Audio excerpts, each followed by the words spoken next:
بہترین قصہ ہے، مکمل سنیے۔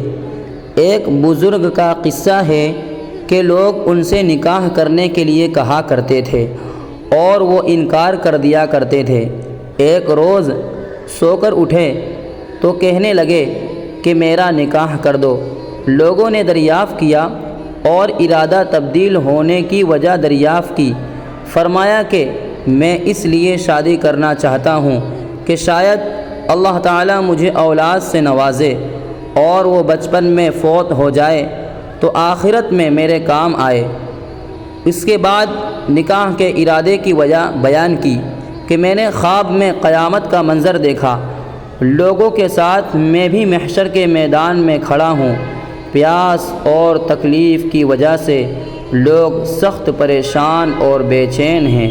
اسی درمیان میں نے دیکھا کہ کچھ بچے صفوں کو چیرتے ہوئے ادھر سے ادھر پھر رہے ہیں، ان کے کاندھوں پر نور کی چادریں پڑی ہوئی ہیں اور ہاتھوں میں چاندی کی جگ اور سونے کے گلاس ہیں۔